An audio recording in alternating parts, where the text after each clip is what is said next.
साथियों, आप सभी के बीच में हमारी तरफ से एक नॉलेजफुल पावरफुल वीडियो आप सभी के बीच में लेके आए हैं। और वीडियो होने वाला है किसके संबंधित, आप लगातार मुझसे सुनते आ रहे हैं कि फायर सेफ्टी डिप्लोमा या फायर सेफ्टी डिपार्टमेंट जो है एक ऐसा विभाग है जो बहुत कम समय में आपके सरकारी नौकरी का सपना जो है वो सच कर सकता है। इसी चीज को लेकर आज हम डिटेल में बात करेंगे। आप फायरमैन कैसे बन सकते हैं, आप फायर ड्राइवर कैसे बन सकते हैं, फायर ऑफिसर कैसे बन सकते हैं, सारी चीजों के बारे में हम डिटेल में जानकारी लेंगे। तो आप ऐसे विद्यार्थी हैं जो आपने फायर सेफ्टी का डिप्लोमा कर रखा है, अच्छी बात है, लेकिन आपके घर में या आपके कोई साथी हैं जो फायर सेफ्टी डिपार्टमेंट में इंटरेस्ट रखते हैं, या फिर अभी वो लगातार बहुत सारी वैकेंसी में फेलियर हो चुके हैं और वो चाहते हैं कि उनको सरकारी नौकरी लगे, तो उस सपने को साकार करने के लिए हम फायर सेफ्टी डिपार्टमेंट के बारे में बातचीत करते हैं। तो आज उसी के बारे में हम डिटेल में बात करें। तो वीडियो को गौर से समझना है, गौर से देखना है और अपने फैमिली रिश्तेदारों या फैमिली ग्रुप्स, व्हाट्सएप ग्रुप आते हैं, उनमें जरूर भेजना है ताकि वहां से आप सीरियस हो सके और इस डिपार्टमेंट को चूज करके बेहद कम समय में, ध्यान रखिएगा, बहुत कम समय में जो आप सरकारी नौकरी का सपना पूरा कर सकते हैं। लगातार काफी सारी वैकेंसीज आती है और वैकेंसी ऐसी होती है जिनमें काफी कम भीड़ होती है, सिलेक्शन के चांसेस जो होते हैं बहुत ज्यादा होते हैं। इसलिए हम बार बार कहते हैं एक साल में नौकरी गारंटी देने की हम क्षमता रखते हैं। या फिर हम बात करें सबसे कम समय में नौकरी देने वाला अगर डिपार्टमेंट है तो वो है फायर सेफ्टी डिपार्टमेंट। तो समझिएगा इस बात को। सबसे पहले बात करें, हमने लिखा है कि सरकारी नौकरी में यदि आपको सिलेक्शन चाहिए तो भाई सीरियस होने वाली बात है और इस वीडियो को अच्छे तरीके से देखने की बात है। आप सबसे बड़ी गलती करते हैं कि वीडियो पूरा नहीं देखते हैं, फिर बीच में अधूरी इंफॉर्मेशन रहती है और ना इसके बारे में जानकारी ले सकते हैं आप। ठीक है। सबसे ज्यादा समस्या है कि फायर सेफ्टी डिप्लोमा किए हुए व्यक्ति आज भी 90% बेरोजगार घूमते हैं। क्यों? कि या तो वो डायरेक्ट डिप्लोमा कर लेते हैं, या फिर उनको अभाव होता है, जानकारी नहीं होती, या फिर वो जानकारी लेना भी नहीं चाहते, संबंधित इंस्टीट्यूट से नहीं जुड़ते हैं, कहीं के कहीं घूमते रहते हैं और इसीलिए लगातार जो है बेरोजगारी के इस दौड़ में वो भागते रहते हैं और कहीं ना कहीं उनका सरकारी नौकरी का सपना सपना ही रह जाता है। तो आपको गौर से देखना है, समझना है। चूंकि 12वीं पास कर सके हैं, 10वीं पास हो चुका है सभी को, तो यदि नया डिपार्टमेंट आपको चूज करना है तो भाई फायर सेफ्टी डिपार्टमेंट चूज कर सकते हैं, जिसमें मैं लगातार कह रहा हूं भीड़ काफी कम है, सिलेक्शन के चांसेस जो है वो 100% हो जाते हैं। तो गौर से समझिएगा। तो हम यहाँ पे कह रहे हैं भाई फायर ऑफिसर अगर आपको बनना है, यदि आपको फायरमैन बनना है, या फिर आपको फायर ड्राइवर डीसीपी अगर बनना है, तो कैसे बनेंगे, एक एक प्रोसेस स्टेप बाय स्टेप हम आपको बताने वाले हैं। और आज मैं आपको बताऊंगा कि मैं लगातार जो कहता हूं ना कि 100% सिलेक्शन मिलेगा, उन सिलेक्शन के क्या रीजन है, क्या ऐसे कारण है, क्यों मैं ऐसा लगातार बार बार कहता हूं कि आपका 100% सिलेक्शन होगा। तो उन सिलेक्शन के बारे में, अपन कारणों के बारे में जानेंगे, तो गौर से समझिएगा। सबसे पहली बात वही मैंने यहाँ पे लिखा है, सिलेक्शन के कारण, कि आखिर वो क्या कारण है जिसकी वजह से आपका सिलेक्शन हो सकता है, या फिर आप फाइनल सिलेक्शन तक पहुंच सकते हैं, या फिर आपका सरकारी नौकरी का जो सपना है वो आप बहुत जल्दी पूरा कर सकते हैं। तो गौर से समझिएगा। सबसे पहले भीड़ कम। भाई सबसे बड़ी बात, आज के डेट में कोई भी वैकेंसी आती, चाहे वो राजस्थान की बात कर लें, स्टेट गवर्नमेंट या सेंट्रल गवर्नमेंट की बात कर लें, मिनिमम आपने देखा होगा 20 से 25 लाख फॉर्म लगते ही लगते हैं। अभी 4th ग्रेड में 23 लाख के आसपास, राजस्थान पुलिस में 20 लाख, 18 लाख, 20 लाख, मिनिमम भीड़ जो है वो मिनिमम 20 लाख के आसपास अप्रोक्स रहती ही रहती है। ठीक है।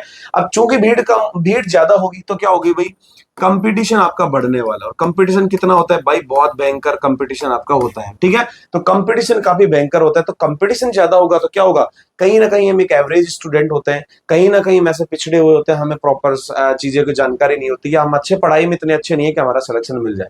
तो इसीलिए इस भीड़ में आप जो है लगातार भागते रहो, आपका सिलेक्शन नहीं होगा, या तो आप लास्ट में 1 नंबर, आधा नंबर से रह जाते हैं। काफी सारे विद्यार्थियों की कहानी है कि साहब आधा नंबर से रह गया, मेरी 5 जो है वैकेंसी के लास्ट फाइनल रिजल्ट में जो मैं रह गया, मेरा पेपर क्लियर हो गया था, मैं फिजिकल में रह गया था। ठीक है। तो वो सबसे बड़ा जो है रोल प्ले करता है, क्योंकि वहां पे भीड़ जो है वो बहुत ज्यादा होती है। तो कंपटीशन क्या होता है भाई, बहुत ज्यादा होता है। जैसे पेट्रोल डीजल के भाव छू रहे हैं ना आसमान, ऐसे ही का भीड़ जो है उसका भी जो हमारी बहुत ज्यादा हो रही है। ठीक है। अब उसके अलग हम बात करें भीड़ कम की, तो हमारा जो फायर डिपार्टमेंट है, या मैं बात करूं आपका फायरमैन मान लीजिए, फायर ड्राइवर मान लीजिए, ठीक है, और मान लीजिए फायर ऑफिसर, इनकी हम तीनों की अगर हम बात करें तो यहाँ पे कितनी भीड़ है। मैं थोड़ा सा डाटा आपको लेना चाहूंगा 2016 की वैकेंसी का, और साथ ही साथ 2021 की वैकेंसी राजस्थान की। 2016 में लगभग 15 से 20 हजार फॉर्म लगे थे। ठीक है। लास्ट वैकेंसी 2021 का आंकड़ा ले तो लगभग 80 से 90 हजार मैक्सिमम फॉर्म बता रहा हूँ, वैसे तो अप्रोक्स 80 हजार ही थे, मैक्सिमम आपको बता रहा हूँ कि 80 से 90 हजार फॉर्म लगे थे। अब भाई 90 हजार फॉर्मों का क्या हुआ था, तो यहाँ पे आप जब भी देख रहे हो, फॉर्मों की संख्या डिपेंड नहीं करती कि कंपटीशन कैसा होगा। कंपटीशन कब पता चलता है, जब एक्चुअल में स्टूडेंट कितने होते हैं या किस प्रकार की वो तैयारी कर रहे हैं। अब 80 से 90 हजार भीड़ तो हो गई, लेकिन इसमें 50% स्टूडेंट ऐसे थे जिनके पास एक्चुअल में फायर का डिप्लोमा था ही नहीं। जैसा कि आपने लगातार देखा होगा राजस्थान की वैकेंसी बहुत सारे स्टूडेंट बाहर हो गए। क्यों? क्योंकि उनके पास डिप्लोमा नहीं था, वो सिर्फ फॉर्म भर सकते थे कि आपके पास डिप्लोमा है या नहीं, यस या नो का ऑप्शन करके।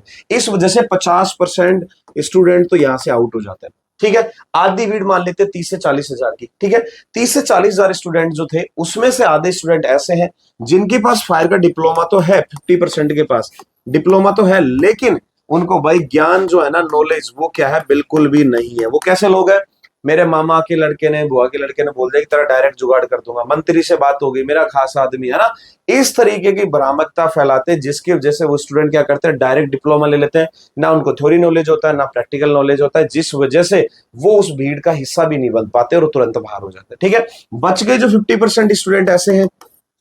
ठीक है, तो 10-20 हजार बच गए। 20 हजार में से कुछ स्टूडेंट ऐसे हैं जो या तो परपेंडिकुलर और बहुत सारे कॉम्पिटेटिव एग्जाम की तैयारी कर रहे हैं। एक समय में बहुत सारे एग्जाम जब आ जाते हैं तो उसमें वो चूज कर लेते हैं कि मेरे को अदर उसमें जाना है। ठीक है, तो वो वहां निकल जाते हैं, या फिर यहाँ इसको लेके सीरियस नहीं होते, तो इस वजह से वो भीड़। तो मैक्सिमम बात करूं मैं, तो एक्चुअल में कंपटीशन जो होता है मुश्किल से मुश्किल 8-10 हजार या 15 हजार स्टूडेंट जो होते हैं वो ही इस कंपटीशन में होते हैं। तो समझिएगा, 8-10 हजार, 15 हजार, 20 हजार आप मान लीजिए, राजस्थान के अंदर मात्र 20 हजार का कंपटीशन क्या है भाई, ना के बराबर कंपटीशन। तो जितना कंपटीशन कम होगा उतना ही जल्दी हमें सिलेक्शन पाने के चांसेस जो है बहुत ज्यादा होंगे। तो वो कहता है ना कि आज का जमाना क्या है, स्मार्ट डिजिटलाइजेशन का जमाना। तो आज के जमाने में यदि आपको गवर्नमेंट जॉब चाहिए तो ध्यान रखिएगा, कड़ी मेहनत तो चाहिए, लेकिन साथ में क्या होना चाहिए, स्मार्ट सोच होनी चाहिए, स्मार्ट डिपार्टमेंट आपको चूज करना है जिसमें भीड़ काफी कम हो, जिससे सिलेक्शन के चांसेस आपको मिल जाए। जैसे बहुत सारे डिपार्टमेंट और भी होते हैं, तो इसलिए कहते हैं कि यहाँ पे फायर डिपार्टमेंट में आपके सिलेक्शन के चांसेस, मैं बार बार कहता हूं भाई, 100%। ठीक है, तो पहला हो गया हमारी भीड़ का। दूसरा मैं बात करता हूं नो नेगेटिव मार्किंग। लगभग लगभग 10 में से 7 या 8 या 9 एग्जाम ऐसे होंगे ऑल ओवर इंडिया लेवल पे, स्टेट लेवल पे, जिसमें नेगेटिव मार्किंग नहीं होगी। अब भाई नेगेटिव मार्किंग नहीं होगा तो क्या होगा, आपको यदि क्वेश्चन नहीं भी आ रहा तो आप तुक्का भी मारेंगे, तो तुक्का मारने से अगर 2-3 क्वेश्चन भी आपके सही हो गए तो 2 से 3 नंबर आपको एक्स्ट्रा मिल जाते हैं, जो आपको फाइनल मेरिट लिस्ट में आपको मदद करेंगे, आपकी रैंक बढ़ाने में फायदा करेंगे। तो नो नेगेटिव मार्किंग का भी हमें फायदा मिल रहा है। एक जो एग्जाम का एक फोबिया होता है ना, वो दूर हो जाता है कि नेगेटिव मार्किंग होती है तो हमारे हाथ पैर वैसे ही फूल जाते हैं। तो नेगेटिव मार्किंग नहीं होती, जिससे इजी हो जाता है, पैटर्न काफी इजी आता है। ये ध्यान रखना, फायरमैन से रिलेटेड जो भी पेपर होंगे उसका पैटर्न काफी इजी आएगा, नहीं घुमा फिराने वाले कोई क्वेश्चन नहीं मिलते, आपको डायरेक्ट क्वेश्चन मिलेगा। आप कितने प्रकार की, 5 प्रकार के, एक्सटिंग्विशर का वजन कितना, इतना केजी, समझ रहे हो, इस प्रकार के बहुत ही बेसिक क्वेश्चन मिलते हैं। तो एग्जाम का पैटर्न भी बहुत इजी लेवल होता है। वरना बाकी एग्जाम में देखो, घुमा फिरा के उसका एक्चुअल आंसर कुछ और होता है और हमें आंसर कुछ और देखने को मिलता है। ठीक है, तो ये चीजें हैं जो यहाँ इसको अलग बनाती है। तीसरा, कम सिलेबस। आप सभी को पता है मोस्टली जितनी भी वैकेंसी आती है उसमें 70% या 50% फायर का सिलेबस होता ही होता है। अब सिलेबस फायर का आपको पता ही है कितना सा, इतना सा सिलेबस है, 100 रुपए का रजिस्टर, उसी में सारा सिलेबस कंप्लीट। हम 3 चीजें यहाँ पे पढ़ते हैं, आग लगती कैसे, बुझाते कैसे, और बुझाने में इक्विपमेंट्स क्या क्या काम में लेते हैं, बस उन्हीं के बारे में हम पढ़ते हैं। तो इतना सा सिलेबस होता है। आप सोचो, एक तो आप इतना लंबा चौड़ा सिलेबस पढ़ो जो बाकी डिपार्टमेंट में पढ़ना पड़ता है, एक आप एक छोटा सा रजिस्टर ही पढ़ो। तो जितना कम होगा सिलेबस, हम बार बार रिपीट कर पाएंगे, हम जल्दी जल्दी याद कर पाएंगे, और वहां से जल्दी जल्दी क्वेश्चन हमें जो है सोल्व करने का मौका मिलेगा। तो इसलिए सिलेबस इतना कम, उतना ही सिलेक्शन की तरफ आपके कदम बढ़ जाते हैं। एंड लास्ट एंड फाइनल, काफी कट ऑफ मार्क्स काफी कम जाती है। सबसे बड़ा समस्या यह है कि कट ऑफ लिस्ट सर आजकल आसमान छू रही है, सबकी यही कहानी है कि कट ऑफ लिस्ट बहुत ज्यादा आता है, मार्क्स बहुत ज्यादा आते हैं। तो मैं आपको यहाँ पे थोड़ा सा बता देता हूं कि कितने क्या जाते हैं। ठीक है, तो यहाँ पे आप अगर देखेंगे तो सबसे पहली बात, यहाँ पे आप देखेंगे तो मैं आपको कैटेगरी वाइज बता देता हूं। कैटेगरी की बात करें तो सबसे पहले भाई जनरल कैटेगरी। ठीक है, लास्ट वैकेंसी का बता देता हूं। 70 नंबर का क्या हुआ था, पेपर आपने देखने को मिला था, लगभग अप्रोक्स आप मान लो मैक्सिमम 40 मार्क्स पे आपका पेपर क्लियर हो गया था। ठीक है, बात कर लेते हैं ओबीसी की, तो 70 मार्क्स में 38.040 ऐसे करके मार्क्स गए थे। ठीक है, एससी और एसटी लगभग इनका वही 34 और 36 के आसपास, 35-36 अप्रोक्स। तो सोचो 70 में से 35-36 मतलब 50%। ठीक है, इधर 38 से 40 मतलब 55% के आसपास कट ऑफ। तो ऐसा डिपार्टमेंट आप मुझे बता दीजिए राजस्थान के अंदर जिसके अंदर भीड़ भी कम है, जिसके अंदर नेगेटिव मार्किंग भी नहीं है, जिसके अंदर काफी कम सिलेबस है, और उसके बावजूद भी आपकी जो कट ऑफ मार्क्स है वो मात्र 50% और 55% ही जा रही है। तो इस वजह से मैं कहता हूं कि सिलेक्शन के चांसेस बहुत ज्यादा होते हैं। इसलिए मेरा हमेशा से स्लोगन एक होता है कि एक साल में हम नौकरी की गारंटी देते हैं, और भाई वो इसीलिए देते हैं क्योंकि हमें पता है अगर हमारा स्टूडेंट ठीक ठाक सीरियस होता है, अगर वो अच्छे से पढ़ता है, तो कहीं ना कहीं जो आपको सिलेक्शन मिल जाएगा। दूसरी, पहले क्या होता था कि 2-3 साल में एक ही वैकेंसी देखने को हमें मिलती थी। आजकल तो भाई साल में आपको 5-7 वैकेंसी, बढ़िया बढ़िया वैकेंसी देखने को मिलेगी, स्टेट की, सेंट्रल गवर्नमेंट की। जैसे हाल ही में एसएससी फायरमैन में आई, उससे पहले एयरपोर्ट में, उससे पहले इसरो के अंदर, ठीक है, उससे पहले डब्ल्यूआई में भी 2-3 वैकेंसी थी, उससे पहले एचपीसीएल में, उससे पहले एम्स के अंदर, उससे पहले आईयूसीएल में। ये मैं इसी की बता रहा हूँ, इसी साल की वैकेंसी। तो इतनी वैकेंसी आने लगी, यदि आपके अंदर पोटेंशियल है, आप अच्छी तैयारी कर लेते हैं, तो साल भर में आप आसानी से सिलेक्शन ले सकते हैं, ठीक है। लेकिन उससे पहले अच्छा डिप्लोमा करना पड़ेगा, अपनी क्वालिफिकेशन कंप्लीट करनी पड़ेगी, बढ़िया तरीके की तैयारी करनी पड़ेगी। तो ये सारे फैक्टर्स जो हैं वो हमारे काम आते हैं, जिसकी वजह से मैं कहता हूं कि आपका 100%, और ये मैं प्राइवेट जॉब की बात नहीं कर रहा भाई, सरकारी नौकरी आपको मिल ही जाती है। ये फैक्टर्स काम करते हैं। तो गौर से समझ गए होंगे आप कि सरकारी नौकरी क्यों मिलेगी। तो इसलिए फटाफट से चुनिए फायर सेफ्टी डिपार्टमेंट। स्पेशली मैं गर्ल्स की ओर बात करता हूं भाई। गर्ल्स की राजस्थान के अंदर सभी को पता है कि 30% रिजर्वेशन है भाई, है ना। यानी जितनी भी सीटें आती है उसकी 30% गर्ल्स की है ही है, ठीक है। तो गर्ल्स आप मानिए पूरा बैच मान लो 50 का बैच है, तो उसमें से मुश्किल से 1-2-3 लड़कियां मिलती है। काफी कम लड़कियां ये फायर का डिप्लोमा करती है। तो ऐसी मेरी बहनें या ऐसी लड़कियां आपके घर में भी होंगी जो चाहती हैं कि उनको सरकारी नौकरी मिले। और फायर डिपार्टमेंट ऐसा काम कुछ है नहीं, आप अपनी आगे भी अपने अपग्रेड कर सकते हो, पढ़ाई भी जारी रख सकते हो, आसानी से आपको सिलेक्शन मिलेगा ही मिलेगा। बहुत कम कट ऑफ आपकी जाने वाली है, ठीक है। तो यहाँ पे आप स्पेशली लड़कियों के लिए विशेष भीड़ कम है, और इसकी वजह से आपकी कट ऑफ और भी कम जाएगी, जिससे आपका आसानी से सिलेक्शन जो है वो मिल जाता है, ठीक है। तो फटाफट से आपको फायर सेफ्टी डिपार्टमेंट चुनना है, अपनी क्वालिफिकेशन अपडेट करनी है। और आपको पता है जल्द ही राजस्थान के अंदर वैकेंसी का शुभारंभ होने वाला है, ठीक है।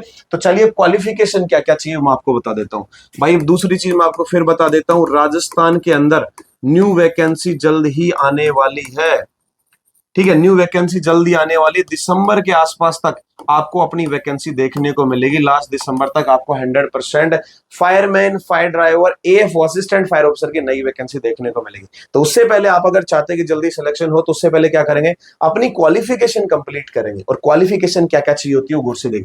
अगर बात कर रहे हैं फायरमैन की, अगर आपको फायरमैन बनना है तो उसकी क्वालिफिकेशन क्या क्या होनी चाहिए। मिनिमम आप 10th पास होनी चाहिए, ठीक है। 10th पास आपका होना चाहिए, और साथ में आपके पास 6 मंथ का बेसिक फायर फाइटिंग का कोर्स होना चाहिए। अगर ये दोनों चीजें आपके पास हैं तो आप बिल्कुल फायरमैन के लिए एलिजिबल हैं, फायरमैन आप बन सकते हैं, ठीक है। अब ये एलिजिबल करने के लिए क्या करेंगे, दिसंबर के आसपास तक वैकेंसी, अभी जून जुलाई चल रहा है, तो यदि आप अभी भी एडमिशन लेते हैं, क्या करते हैं भाई, यदि अभी भी आप एडमिशन लेते हैं तो आसानी से नई वैकेंसी के अंदर आप बिल्कुल बैठ पाएंगे और सिलेक्शन ले पाएंगे, ठीक है। तो अभी सोच रहे हैं, नहीं भी सोच रहे, तो मैं आपको कन्वर्ट करना चाहता हूं कि डिपार्टमेंट फायर सेफ्टी चुन लीजिए, 100% सिलेक्शन हो जाएगा, ठीक है। चलिए, अगर भाई आप बात करते हैं फायर ड्राइवर, बहुत सारे स्टूडेंट ऐसे हैं, डीसीपीओ की बात करो, जिसको डीसीपीओ बोला जाता है। ऐसे मेरे भाई है, मेरे बड़े भाई ऐसे हो बहुत सारे, जिनकी एज 30-35 साल हो गई, और वो सरकारी नौकरी तो छोड़ो, प्राइवेट जॉब का भी सपना भूल चुके हैं। तो उनके लिए मैं बता दूं, फायर ड्राइवर बनने का मौका आपके पास है। डीसीपीओ आप बन सकते हैं। पुराने लोग जो, उनके पास हैवी लाइसेंस होता ही होता है, 10वीं पास उन्होंने कर रखी है, तो क्वालिफिकेशन 10वीं पास, 6 महीने का फायर फाइटिंग कोर्स, और भाई एचएमवी लाइसेंस उनके पास होता ही होता है। बस क्या करना है आपको, 6 महीने का कोर्स आप कर लो, तो आप भी डीसीपीओ के अंदर बैठ सकते हो। डीसीपीओ की कट ऑफ तो बहुत कम जाती है भाई, बहुत ज्यादा कम। ये मान लो आप 40% नंबर के आसपास में आपका सिलेक्शन हो जाएगा डीसीपीओ के अंदर। तो हैवी लाइसेंस आपको बनवाना है। एक्सपीरियंस की बात करें तो एक्सपीरियंस भाई कंफर्म नहीं है, पिछली वैकेंसी में 3 साल का मांगा 2016 की में, लेकिन आप कन्वर्ट कर देंगे, शायद नहीं मांगे, एक्सपीरियंस मांगे तो 1 साल का आपका मान सकते हैं बस, ठीक है। तो 1 साल पुराना हैवी लाइसेंस, जिनके पास नहीं है भाई बनवा लो। ऐसे विद्यार्थी जो फायरमैन की तैयारी कर रहे हैं, मैं आपसे रिक्वेस्ट करना चाहूंगा, अगर आपके पास लाइसेंस है, 1 साल हो चुके, तो फटाफट से हैवी करवा लो उसको। बहुत सारी वैकेंसी आपने देखा होगा, अभी हैवी लाइसेंस की वैकेंसी आती है, एयरपोर्ट के ऊपर भी आई थी, ठीक है। डीसीपीओ की वैकेंसी आती रहती है, इवन प्राइवेट जो में भी आसानी से आपको 18-20 हजार रुपए की नौकरी मिल जाती है। तो फटाफट से इसके लिए आप आवेदन कर सकते हैं, अभी एडमिशन करवा सकते हैं, जिससे आने वाली वैकेंसी में बैठ जाए। डीसीपीओ तो सबसे ईजी है सरकारी नौकरी लेना, आपने देखा होगा, हमने 2016 की वैकेंसी में ऑल राजस्थान फर्स्ट रैंक दिया था, वो इसलिए क्योंकि काफी कम कट ऑफ जाती है इसके अंदर, ठीक है। चलिए, अब आता है जी फायर ऑफिसर। भाई कोई ऐसे विद्यार्थी हैं जो सीरियस हैं, जो एसएससी सीजीएल लेवल का, आरएएस लेवल की सोच रखते हैं, उन विद्यार्थियों के लिए एक मौका है एएफओ बनने का। एएफओ एक ऐसी प्रतिष्ठित जॉब है जो आपके यहाँ पे स्टार लगते हैं, आप फायर स्टेशन के अधिकारी होती हैं, गाड़ी मिलती है आपको, पूरा रोब रुतबा सब कुछ होता है। तो यदि आप एएफओ बनना चाहते हैं, असिस्टेंट फायर ऑफिसर बनना चाहते हैं, अब सबसे बड़ा फोबिया होता है कि सर इसकी सीट तो काफी कम आती है, 40-50 सीट आती है, पिछली बार 29 सीट थी, ठीक है, 29 सीटें थी पूरे राजस्थान के अंदर एएफओ की। लेकिन यदि आपने आंखों खोल के देखा होगा तो मैं आपको बता देता हूं, फायरमैन की कट ऑफ और एएफओ की जो कट ऑफ है भाई, दोनों बराबर लगभग 38-39 नंबर के आसपास ही गई। तो सोचो, सीट कम है तो कंपटीशन भी काफी कम है, क्योंकि उसमें कैंडिडेट मिलते ही नहीं है। फायरमैन तो हर कोई डिप्लोमा कर लेता है, लेकिन सब फायर ऑफिसर का डिप्लोमा कोई नहीं करता है, तो इसलिए काफी कम कट ऑफ है। तो फायरमैन वाले जो विद्यार्थी हैं, जो फायरमैन कर चुके, भाई अपग्रेड कर लो, सब फायर ऑफिसर का आप कर लो, ताकि आप दोनों तीनों वैकेंसियां देख सकते हैं। अगर हैवी लाइसेंस है और 9 महीने का आपने सब फायर ऑफिसर का डिप्लोमा कर लिया, तो आप तीनों पोस्ट के लिए आवेदन कर सकते हैं, फायरमैन, फायर ड्राइवर और एएफओ। ठीक है, इसकी क्वालिफिकेशन क्या चाहिए? ग्रेजुएशन जो है आपका कंप्लीट होना चाहिए। भाई इसके लिए क्या होना चाहिए? ग्रेजुएशन, स्नातक आपका होना चाहिए, कोई भी स्ट्रीम हो सकता है, बीए, बीएससी, बीकॉम, एग्रीकल्चर, कुछ भी हो सकता है। और मिनिमम आपके पास 9 मंथ का सब फायर ऑफिसर कोर्स कंप्लीट होना चाहिए। ध्यान रखिएगा, 1 ईयर का कोर्स नहीं चलेगा, मैं आपको लगातार कहता हूं, स्पेशल 9 मंथ का कोर्स होना चाहिए, जिसके ऊपर लिखा होना चाहिए सब फायर ऑफिसर, राजस्थान के अंदर वही चलेगा। ठीक है दोस्तों, तो ये फटाफट आपको करना है। तो जो भी विद्यार्थी ऐसे हैं जो सीरियस हैं, जो फायरमैन, फायर ड्राइवर अगर बनना चाहते हैं, अगर फाइनल सिलेक्शन लेना चाहते हैं फायरमैन में, ड्राइवर में, ऑफिसर में, तो फटाफट से क्या करेंगे? अपनी क्वालिफिकेशन कंप्लीट करें, वेट ना करें। नहीं भी है तो फटाफट क्या करें? एडमिशन ले ले, ताकि आपका 6 महीने का डिप्लोमा या 1 साल का डिप्लोमा हो जाए और आप नई वैकेंसी में पार्टिसिपेट करें। अपना डिप्लोमा कंप्लीट करें, बाद में समस्याएं आती है, फिर आप बैकडेट का डिप्लोमा लेते हो, फर्जीवाड़े से डिप्लोमा लेते हो, फिर बाद में आपको बाहर कर दिया जाता है। इसलिए अभी के अभी आप एडमिशन ले सकते हैं और अपनी क्वालिफिकेशन कंप्लीट कर सकते हैं। ठीक है, अब भाई आपको पता ही होगा, ठीक है, कि लगातार हम भी इस फील्ड से जुड़े हैं, पिछले 10 साल से मैं इस फील्ड से जुड़ा हुआ हूं, और आपको पता है लगातार कंटेंट आपको डिलीवर करता हूं, वैकेंसीज के बारे में बताता हूं आपको, प्रॉपर हम थ्योरी क्लासेस लेते हैं, हम इंटरव्यू क्लासेस करवाते हैं, equipment classes, practical fire station पे करवाते हैं, सारा सब कुछ करवाते हैं। तो ऐसे इंस्टीट्यूट को आपको चूज करना है जब आप डिप्लोमा करें, ताकि आपको बाद में किसी भी प्रकार के वेरिफिकेशन में दिक्कत नहीं है। तो अगर आप ऐसे विद्यार्थी जो फायर सेफ्टी का डिप्लोमा करना चाहते हैं और आने वाली वैकेंसी में पार्टिसिपेट करके और सरकारी नौकरी का सपना पूरा करना चाहते हैं, तो हमारे यहाँ पे एडमिशन ओपन है। जी हाँ दोस्तों, हमारे पास सारी मान्यता प्राप्त है, जितने भी हमारे पास सर्टिफिकेट होंगे सारे 100% वैलिडेशन होंगे, ओरिजिनल सर्टिफिकेट होंगे। 3 से 4 प्रकार की हमारे पास मान्यता, state government, central government, NCVT, MSME, सभी प्रकार की मान्यता हमारे पास अवेलेबल है। तो अब आसानी से, अब पिछले 10 साल से हम चल रहे हैं, तो विश्वास के नाम पे तो हम 1 नंबर पे हैं। लगातार ऑनलाइन के माध्यम से आप सभी से जुड़े हैं, तो अगर फर्जीवाड़ा करना होगा तो हम यहाँ पे आएंगे। ठीक है, तो इसलिए बिल्कुल 100% ओरिजिनल हमारे पास काम होगा, और 1 साल में नौकरी गारंटी हम देते हैं। यदि आप रेगुलर कोर्स करते हैं तो गवर्नमेंट नहीं तो प्राइवेट जॉब में नौकरी की लिखित में गारंटी हम आपको देंगे। तो फटाफट से आप आ सकते हैं। हमारे पास सारे कोर्सेज अवेलेबल है, 6 महीने का, 1 साल का, सब fire officer, advance diploma industrial safety, BSc आप करना चाहते हैं, सैनिटरी इंस्पेक्टर, बीटेक, वीटेक, कुछ भी करना चाहते हैं, सारे हमारे पास अवेलेबल है। छात्रों के लिए स्पेशल छूट है, एडमिशन हमारे पास ओपन है, हमारा खुद का प्रैक्टिकल ग्राउंड है। यहाँ पे आप देख रहे होंगे फायर स्टेशन पे हम बच्चों को क्या करवाते हैं? सारी एक्टिविटी करवाते हैं। भाई वो हमारे पास सिस्टम है ही नहीं कि डिप्लोमा बांटने वाला काम। आप आओ, आप यहाँ पे पढ़ोगे, आपकी पूरी जिम्मेदारी नौकरी की हम लेंगे। तो इसलिए फटाफट से आप आ सकते हैं। सभी को पता ही है हमारा एड्रेस कोटपुतली, जयपुर के अंदर ही आता है। कोटपुतली एक जगह है जो राजस्थान के अंदर हाल ही में एक नया जिला बना है, कोटपुतली बहरोड के नाम से, वहां पे हमारा इंस्टीट्यूट है। पूरा कोटपुतली के अंदर मेन लोकेशन पे हम स्थित है, और पिछले 10 साल से हम यहीं पे संचालित है। ठीक है, ये हमारे हेल्पलाइन नंबर है। आप व्हाट्सएप या कॉल के माध्यम से आप हमसे सभी प्रकार की जानकारी ले सकते हैं, डिप्लोमा से संबंधित, हमारे जितने भी प्लेसमेंट से संबंधित, गवर्नमेंट वैकेंसी से संबंधित सभी प्रकार की आप जानकारी ले सकते हैं। पर्सनली मैं वहां पे थ्योरी क्लासेस, ऑनलाइन क्लासेस सारी मैं खुद ही पढ़ाता हूँ। यदि आप बहुत दूर से हैं, आप यूपी, बिहार, कहीं से, बहुत सारे स्टूडेंट बाहर से होते हैं, हरियाणा से हैं, तो आपको पता ही है कि हम ऑनलाइन के माध्यम से भी कोर्सेज करवाते हैं। हमारा ऐप होता है, ऐप के ऊपर सारी आपकी क्लासेस लगती हैं, सारा सब कुछ होता है। एग्जाम देने आप आते हैं और आपको डिप्लोमा मिल जाता है। अलग अलग हमारी इनकी फीसेज है, और ध्यान रखिएगा हम नए सेशन के लिए हमने फीस भी जो है काफी घटा दी है। तो फटाफट से कॉल करिएगा और बेस्ट से बेस्ट फीस के अंदर अपना एडमिशन ले लीजिएगा। तो नए सेशन के लिए हमारे एडमिशन ओपन हो चुके हैं 2025-26 के लिए। और यदि आपने फायर सेफ्टी का डिप्लोमा आपने किया, तो भाई ध्यान रखना, नौकरी के पीछे आप नहीं भागोगे, नौकरी आपके पीछे भागे, क्योंकि इसमें काफी कम भीड़ होती है, सिलेक्शन आपको मिल जाता है। मैं बार बार क्यों कह रहा हूं, क्योंकि ये मैं 10 साल से मैंने देखा है। मैंने लगभग 7-8 पेपर निकाले बिना कुछ करे, बहुत कम मेहनत के अंदर। वो इसलिए क्योंकि इसमें भीड़ कम होती है, सिलेक्शन प्रोसेस काफी इजी होती है, नेगेटिव मार्किंग्स नहीं होती, काफी कम कट ऑफ लिस्ट जाती है। ठीक है, तो हमारे पास एनसीईआरटी आईटी से में मान्यता प्राप्त है, छात्रवृत्ति सुविधा मिलेगी, प्लेसमेंट गारंटेड होगा, रेगुलर क्लासेस लोगे तो रेगुलर क्लासेस है, ऑनलाइन ऑफलाइन नोट्स वगैरह मिलेंगे, संपूर्ण प्रैक्टिकल और फायर इक्विपमेंट सब कुछ हमारे पास मिलने वाला है। तो फटाफट से आप ऐसे विद्यार्थी हैं जो अपने घर में ऐसा कोई स्टूडेंट है जो चाहता है फायर सेफ्टी संबंधित डिप्लोमा और जल्दी सरकारी नौकरी का सपना पूरा करना चाहता है, तो आप सभी का स्वागत है फायर सेफ्टी डिपार्टमेंट। तो फटाफट से हमारे दिए गए ऑफिशियली नंबर के ऊपर कॉल या व्हाट्सएप के माध्यम से जुड़ सकते हैं और संपूर्ण जानकारी ले सकते हैं।